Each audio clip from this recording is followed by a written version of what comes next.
Man, welcome to Mad Dog's After Show. You're along for the ride with the Mad Dog and Cole, the human lightsaber barrel. Hey, black flags only work if you stop. I decided to fly through the air and live in the sunlight and enjoy life as much as I could, and that's just what I'm doing.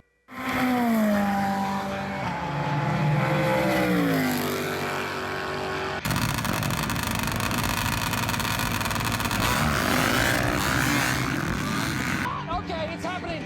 Everybody stay calm. What's the procedure, everyone? What's the procedure? Stay Man, I am so stoked for this one, dude. We got a biggie coming. I'm stoked. But of course, first, we can't get there without thanking the people that got us here. And that's, of course, Kicker Performance Audio, Assault Industries, Bomber Eyewear, Cole, the Premix Podcast, Hi. making things happen, Shutter and World Media, and Hey Geeks Marketing.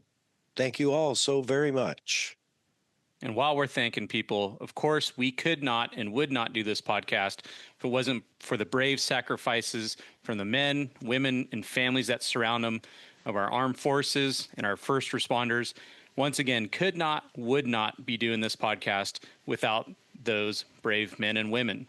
Yep, absolutely. And of course, a huge thank you to the families of those that gave all, the KIA, MIA. Thank you so very much for your sacrifice.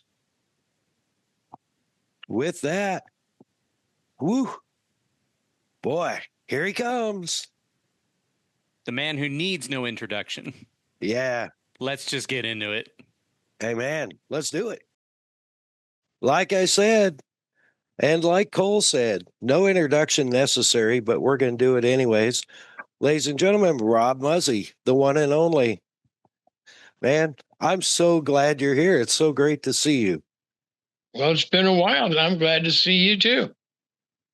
You look good. Well, thank you. You look good too. Doing what I can, you know. It's like you, just keeping busy, right? So, Yeah. I mean, for some of our listeners who've been living in the dark forever and don't know who Rob is, Rob Muzzy, probably best known for how many AMA championships you have, but like 21, I believe. I'm not at least 21. Yeah. I've forgotten now, but when Jack did that interview, he said 21, and I was thinking, well, God, I thought it was more like 28. But anyway, It very well could be. I didn't go back and count, and I didn't even cheat and go to your Hall of Fame bio and read through that. I'm just gonna kind of send it by memory, and I know it's a bunch. And the you know the one thing that a lot of people don't talk about is, they talk about those championships, or the was it 93 World Superbike Championship, you know, but they don't factor in how many two-wheel sports as a racer, an engine builder, a crew chief, or a team owner that you have won in or had championships in. And I mean, it's unbelievable. I mean, everything from, correct me if I'm wrong, but you've won in speedway as a racer, flat track as a racer, I believe, right? Flat track. yeah. Yeah, flat track as a crew chief, engine builder, and team owner, with a bunch of different brands, I think. Let me see. World Superbike, American Super Sport, American Superbike, which now would be all of Moto America, I guess they call it, and Moto GP. What am I missing? Um, well, actually, I think I am the only one that has won national championships in motocross, dirt track, road race, and drag race. Yeah. Well, and you have personal wins in drag racing also, um, way back. And I want to get to that story at some point because that is an amazingly good story. Um, oh, the one thing I missed, I have a cheat sheet, but I left it so far away I can't read it. Desert. I would bet nobody knows how many desert like score Baja wins you have as a engine builder crew chief. Um, I'm not sure either. I know I have both a Baja 500 and Baja 1000 victories, Yeah. but I don't know how many of each. But at least I know I have at least one in each of those. Yeah. That's almost all of them. There's not much we're missing on. I know hill climb I never did. Yes, I don't have any in hill climb. yet. Well, yet, yeah, there you Yet. go. You know, Uh, you never. I know some guys that are hill climbers back in the Midwest, and they may listen to this and go, I might need that Muzzy power to get up the hill. You never know. I could still be there. well, anything's possible. I still turn a wrench every now and then. Yeah, I know you're still turning wrenches, and you're working with Ryder Van Beekum, who Yeah. just I think won his first championship this last year in a side by side. No, well, that was the first championship that he won where he built the motors also. Wow. Yeah. Yes.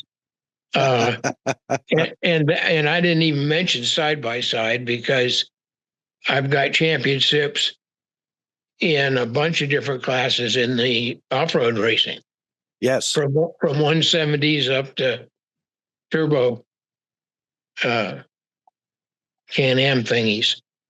Yep. Well, and in um what 2015 as a sponsor and engine builder, you were building engines for RJ and Ryan Piplick and Mitchie, and I I took a picture of the record I kept that year, and at the end of the racing season in 2015, you had you and Muzzy's Performance had 15 championships in side by sides. Wow. Now, see, I didn't even know that. Yeah, yeah, that was it, just in 15. But you had, I mean, some of the guys that we worked with when I worked for you, like um, think of RJ and Ronnie and Mitchie and Seth Quintero, Sarah Park, um, Sarah Price. I'm sorry, so many of those racers, and now it's you got like Mitch Jr. and Seth Quintero running T1 Plus Ultimate trucks in Dakar, Yeah. and they started their racing career with you and your products. It's like it's the impact that you have had, I think, like is so large. I don't even know if a lot of those guys I've stayed in touch with very closely, and I don't know if you realize even the impact that you've had across all of motorsport, um, over the years. So it's pretty impressive for sure. Well, I've been very fortunate to be able to work with so many really talented drivers. You know, it's even hard for me when I get to thinking about it or talking about it, you know, and looking back, that it's just incredible that I've been blessed with not just riders, working with so many good people. I mean, you know, there's a lot of guys that worked on the race team that went on to do really good things. Yeah, for sure. Yeah, and the guys that you worked with, I mean, that was just off-road guys. The list of pure talent that you worked with on the motorcycle side is the list is 10 times as long on the motorcycle side, you know, whether it was road racing or flat track racing or you know, motocross, desert racing. Man, there's so many. If you put a string of the 50 best riders ever in the world, I would bet 30 of them at least have ridden for you over the years. So it's like, it's incredible. Yeah, it's been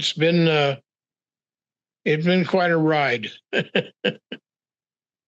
Yeah. Well, so where did, you know, I know the answer to this, but where did this all start? Like the whole motorsports thing, um, was your, did you grow up racing? Did you just decide I want to do cool shit? I mean, Well, I first started racing, actually drag racing at Lions Drag Strip back in, I don't know, actually, I first started drag racing in, I think, 59. wow. Uh, and then, you know, the 60s, I raced drag racing at like I said, Lions Drag Strip and Fontana in California. Yeah. And then I decided I wanted to try scrambles racing, dirt track racing. So I started doing that and, kind of followed the progression along there, got my novice pro license, AMA, and raced at Ascot and a few of the other places. And I mean, by that time I was getting old. I was probably early 20s. and and kind of the Ascot Park that was quite a track. I mean, if you raced at Ascot, you were dedicated. And the year that I was a novice there was a few novices that died. And when I got enough points to go up to the amateur class, and as a novice, you were limited to 250s. And then when you got your amateur license, you moved up to the big bikes, Triumphs and Harleys, etc. And I kind of figured, I don't think I'm that serious. I'm not going to commit, to probably riding that hard. Of course, I was married and I had a young child. And so that's when I kind of quit racing. And somehow or another, I don't, what I remember is a few guys wanted me to build motors for them because my bikes were always fast. And so I did. And that just kind of started building stuff for other guys and then went on to making the exhaust systems, Yeah. And it just kept going, That's That's crazy. You barely touched on the drag racing part, but I've heard an in-depth story from you.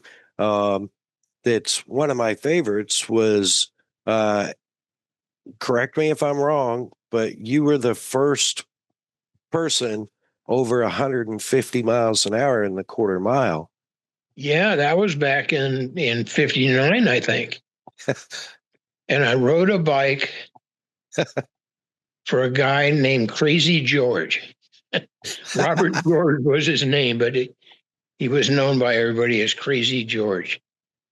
And he built this fuel, top fuel bike, which was a Harley, with one of the engines out of the Brute, which held the land speed record at that time. It was a twin engine Harley streamliner. And we went to, I don't remember now whether we did that at like Santa Ana or if it was at Bakersfield, but somewheres we clicked off a just over 150 speed. And at that time, nobody'd gone over 150. About a week later, a guy named Jazzy Nelson in a rail, a car, went just faster than I did. And of course, it's gone a long way since then. Right. Yeah. But that bike was, I'll never forget riding that bike. It was a 3-speed, and you had to shift it with your hand. And it had like I don't know how to explain it, but a gate. So you put it in first gear and left the line. And then it had a deal that you just grabbed it and yanked on it, and it would go to a stop that took it into second. And then you had to lift up that little gate so it would go into third. And of course, they didn't have big slicks then, and they didn't have wheelie bars. So basically, the thing would spin the tire halfway down the track. Wow. It was a harrowing experience. Is that the same motor that you made a run? Oh, that's one, the national speed record. You've only tried that once, you told me. Yeah, I went to Bonneville one time with the same bike. Yeah. With the same bike. And I got the thing up into high gear. And it was the scariest thing I've ever done in my life. That thing had so much power. And anyway, and it was just that kind of it was a Harley, So, Yeah. And it would rev. Was the big secret those guys had at that time.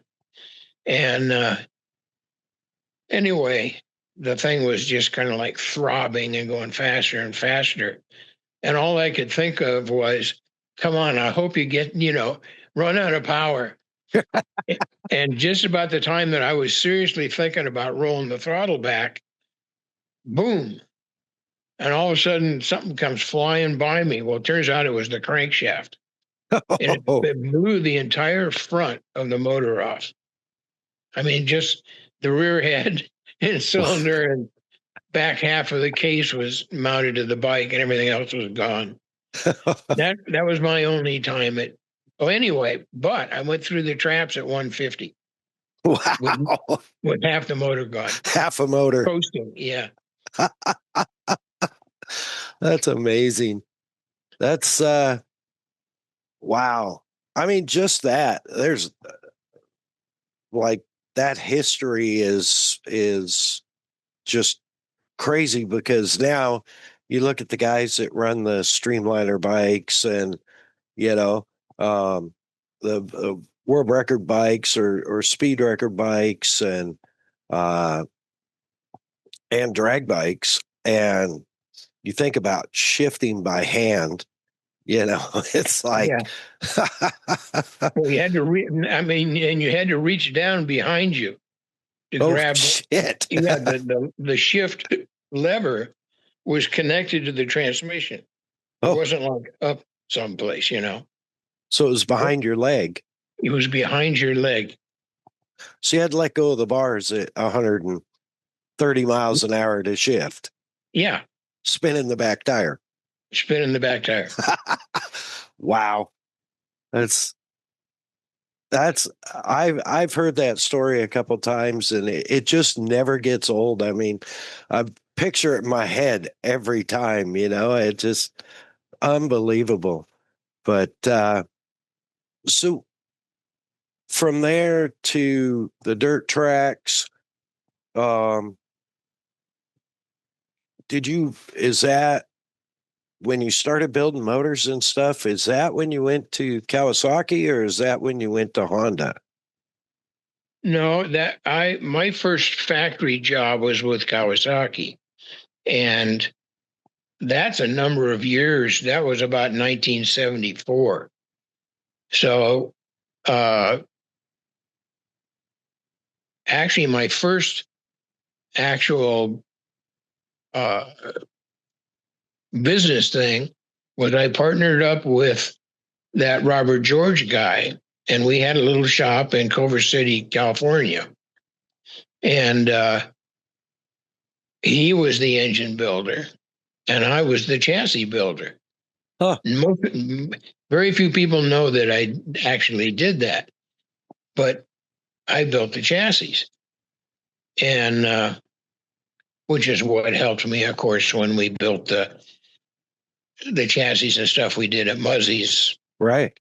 Many years later. But in any event, we ended up getting in a disagreement, which a lot of partners do. And he threatened to kill me. Whoa. So that dissolved that partnership. Right.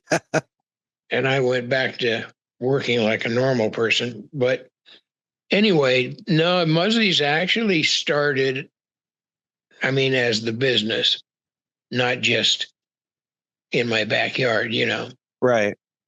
in 1974 in Oregon. And I actually had more work than I could do. Wow. But the economy got really bad, if you'll remember. I don't remember exactly what year it was now, but somewhere's in the late 70s.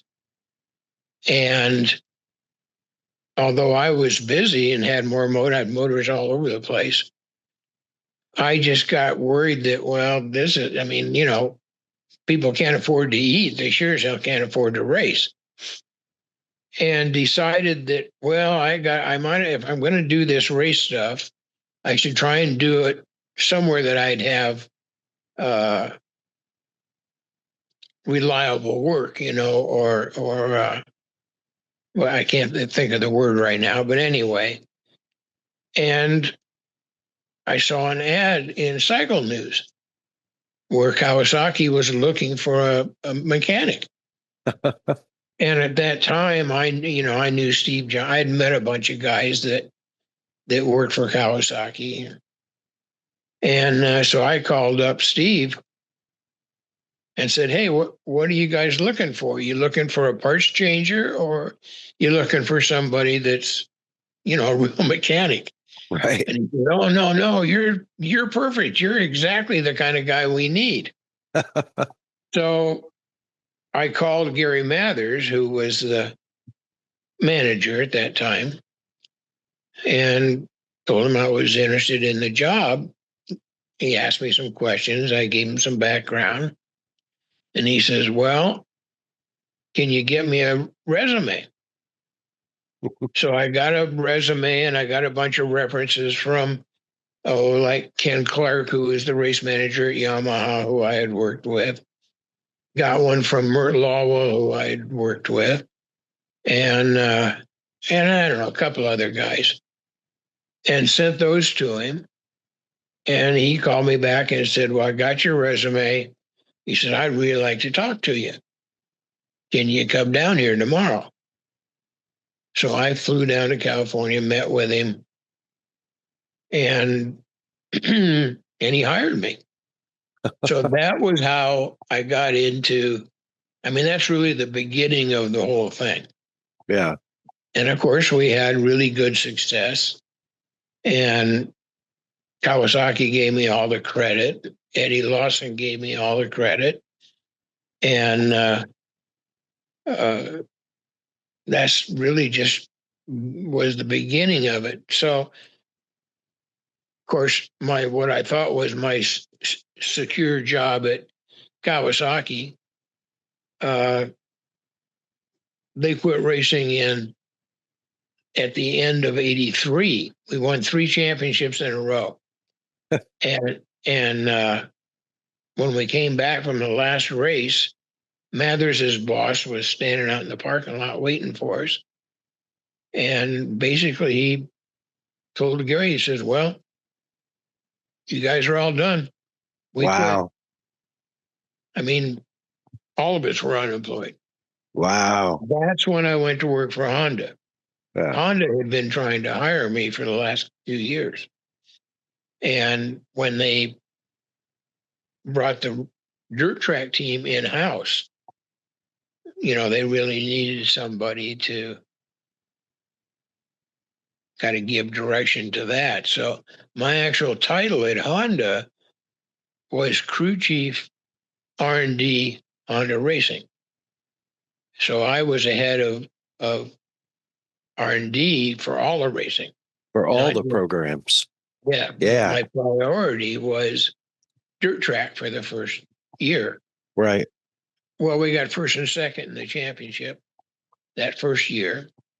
And so then they said, well, we want you to work on the 125 motocross bike because the year after this is the beginning of '84.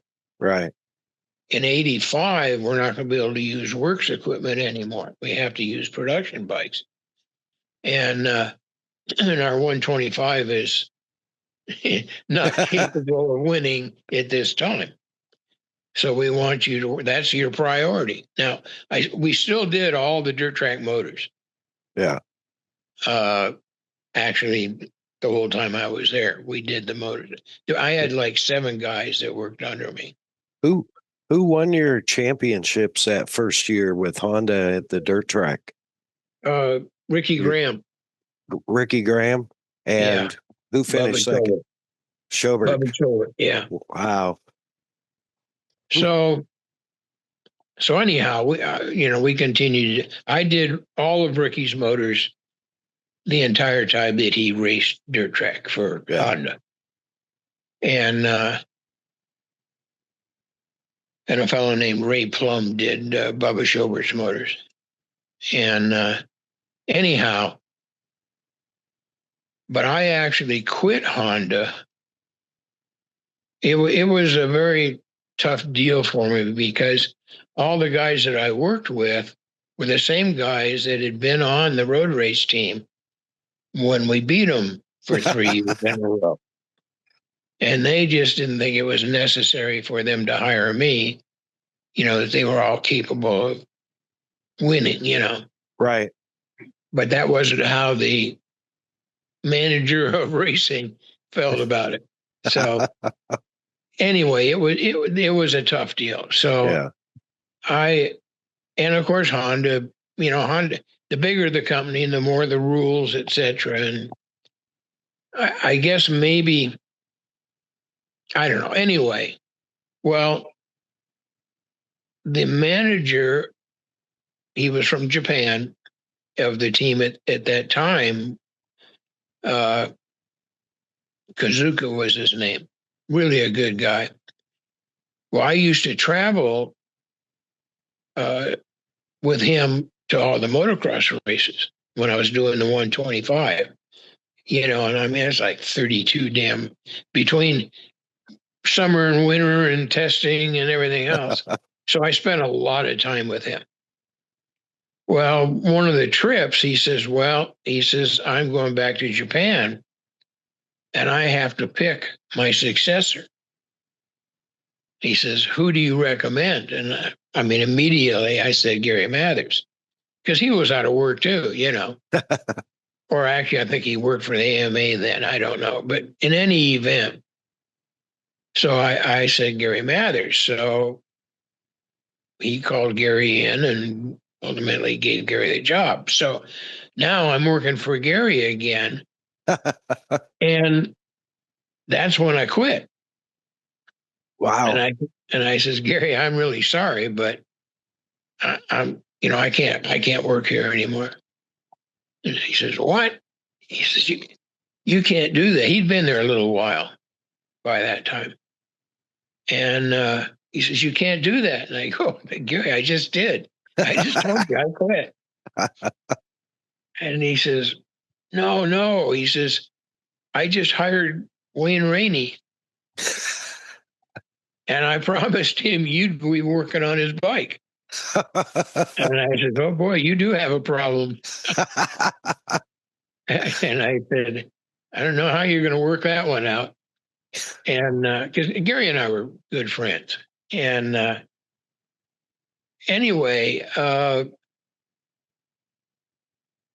so he says, well, what's the real problem? And I said, first of all, I can't go along with some of the conditions that Honda as a company demands. They just don't understand that racing is not the same as working in the warehouse or, sitting behind a desk. And anyway, so he, a little while later, came up and he says, all right, how about if I make you an independent contractor and you won't be an employee anymore. You won't have to meet any of those rules. All you got to do is fulfill your contract. And I said, well, that might work. So that's how I ended up staying for 3 more years until Honda quit racing because the economy never did get better. So, and then that's when I started Muzzy's. Yeah. And that was all Ruby's fault. When they told me they weren't going to renew my contract at Honda, I came home and I said, well, I'm unemployed, Ruby. And she says, well, what are you going to do? And I said, I'm just going to go get a 40-hour-a-week job and live like a white man. And, racing is so demanding. Well, it's unbelievably demanding. And anyway, I lost track of what I was talking about. Ruby spurring you on. Anyway, and she says, no, you need to capitalize on all the fame that you've gotten from this stuff, Yeah. And I says, nah. Well, she won. Yeah. So that's when I started Muzzy's, and that, the rest of that. Yeah. You were involved in it. So. And I'm grateful. I don't know if I've ever told you, but thank you. Thank you very much. I'm very grateful. I don't think I'd be where I am today without the time I spent with you and the time I spent working for Muzzy's. And it's, thank you so much. Well, thank you. You were a real asset to us. And you're a great team. I am sorry it worked out like it did. I take full blame for that, but I think I took my eye off the ball and it got away from me. But anyway, I don't know if I've ever told you, but thank you very much for all of your efforts. You were a very key part in the success of Muzzy's. It was my pleasure 100%. And, the relationship, the time that you and I spent together traveling or climbing under your house in Palm Desert or standing in the rain while they're filming one of the biggest side-by-side action adventure films ever made, going four-wheeling in the mud in that Terex. I mean, those are all incredibly valuable times, the things you taught me, and the run you gave me to do some of the stuff I did with some of the racers that we had. Um, I can remember going to you and going, "Hey, we got this guy that wants to set a world record jumping a motorcycle." And you're like, "We don't really do dirt bikes." And I'm like, "But we could." And you said, "Well," and we worked with Chris Shover on a fuel map for it, and you designed a pipe for it, and I think he went 300 and something feet from a ramp to dirt, and that was in 2015 also. So something else in 15 that you probably didn't realize, but you held 3 world records that year also. Yeah. Had the longest side-by-side jump ever with RJ Anderson. Yeah, that one I knew. Yeah, the longest motorcycle jump from ramp to dirt at 300 and some feet, with Alex, who since, a few years ago crashed bad and passed away. And then Jeremy Teasley had a record on the bike that you sponsored, his drag bike, at 199.99, with no wheelie bars on Wow. a DOT tire. So yeah, that was M14, I think, was almost a shadow of 15, or a precursor. So Mhm. to be involved in that stuff, have a small part in it, really was huge for me. And the things that you taught me along the way, whether business, motors, fabrication, um, I still tell people all the time, I'm like, hey, and they talk about, I travel a lot with the flat track series, and I've talked to a bunch of those guys, and um, I was just talking, I don't know, probably a month ago to one of the guys about exhaust that he was messing with his Honda. And I said, as Rob Muzzy says, it's just an air compressor. you know, but yeah, anyways, I sidetracked there. I'm sorry. But while I am sidetracked, um, when you were talking about Kawasaki and winning the championship uh, with Eddie. Eddie was at lunch this past Tuesday, and this will be a couple weeks till this comes out. But anyways, I'll be in Sturgis then. But and he still, you were talking about everybody giving you credit. He still gives you credit, and speaks incredibly fondly of you every time we get together and you come up. And Dick Rassick from Kirker said, be sure, I told him Tuesday, I said, hey, I'm going to have Rob on the podcast this week. He goes, oh man, be sure and tell him hi. We got along. So what a great guy. So couple of special messages there.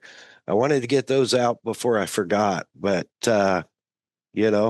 and I honestly, if it wasn't for you, I probably wouldn't be sitting at that table. So I'm certainly, I mean, like I said, your impact is, I think, far and wide way more than you realize or are willing to go, oh yeah, I did that. Yeah, speaking of Dick, I really admire Dick. He's a great guy, and I every time I either talk to Eddie, I normally see Eddie once a year at the Anaheim at the Arizona motocross. Yeah. And although this year he wasn't there, but anyhow, and I really enjoy talking to him. Excuse me. Anyhow, if there's ever a chance that I could sit in on that luncheon, Anytime. I'd really like, if I get a chance to see those guys, I'd really appreciate it. Yeah, you're welcome anytime. It's an open club, so it's I thought it there's was a private deal. oh no, we're just bunch of guys getting together and talking about hot rods and motorcycles and electric bikes and just about anything. A lot of times we talk more about boats and other things than we do motorcycles, but it's just a bunch of motorcycle guys getting together. So anytime, uh, I'll send you the information. We'll try and organize it for fall when it's cooler down here. That's what I was just going to say is we want to make it not this time of year, but Right.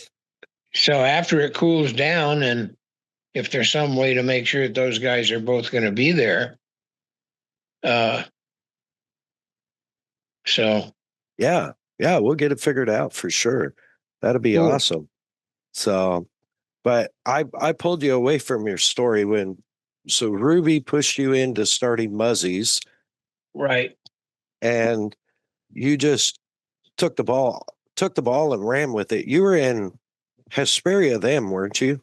Yeah, I was in Yeah. Hesperia, California, and we started with one of those little, I forgot what you call them now, but where they have a bunch of units that they rent out, and people do all kinds of stuff with them. And I think they're on average maybe like 1,200 square feet a unit or something. And we started out with one of those, and I had 3 employees, including myself. So me and 2 other guys, and started in.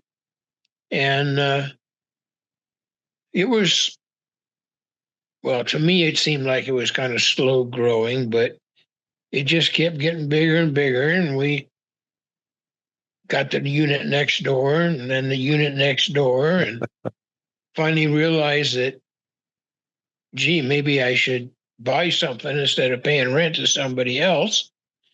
And I rented a place out at the airport, right off the runway out where, oh boy, I can't think of his name right now. He had a place out there. He did, XRs Only was the name of his business. And in a minute, I'll think of his name. Yeah. Old age, anyway. But he was out there too.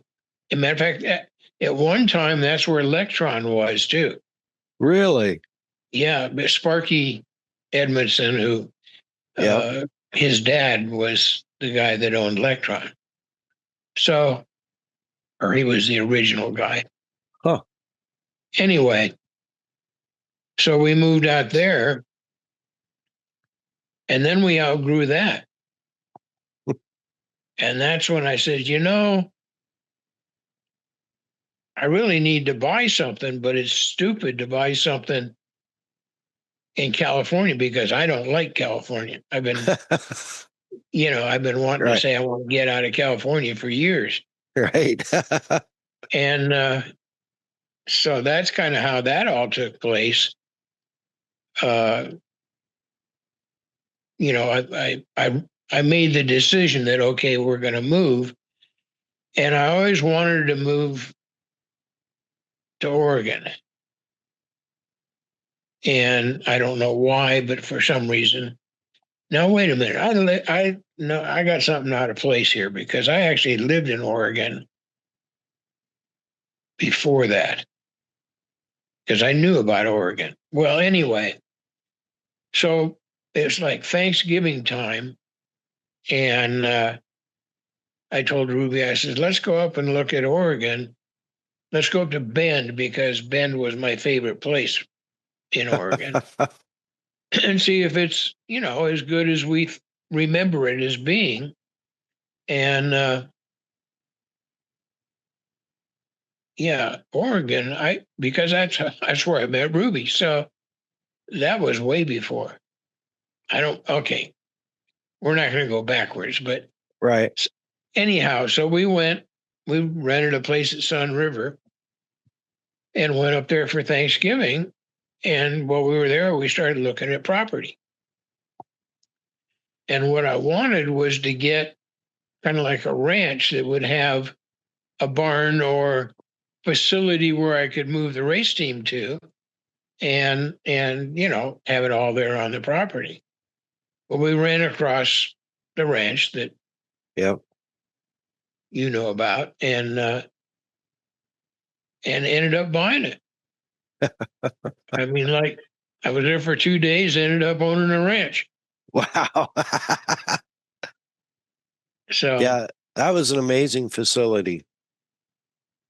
well, it was cool. It was exactly what I wanted. It was, I could walk from the house to work. Yep. And then, of course, I got really carried away with the horses. But now, see, there you go. I got actually, I might have more championships with the horses than the motorcycles. I've told people that, and I can never remember. It was Peruvian horses. Peruvian Pasos. Okay. Yeah. Yeah. I've told people that, and they look at me like, what in the hell are you talking? I'm like, I'm serious. The stud of all studs at one point, as I understand it. So I don't know a lot about that side of it, but I knew you owned. At one time, we had, in the same year, we had what they call champion of champions, the national champion, Mare Ann's breeding stallion. Wow. In the Peruvian breed. That's amazing. Yeah. That's quite a step from race bikes and, all that. Well, it's all horsepower. Yeah, well, it's true. That is true. somewhere in there, you got a pilot's license and bought an airplane too. Yeah, that was when I was working at Honda. And how that all came about was, Sparky and I both worked at Honda Racing at that time. We both lived in Hesperia.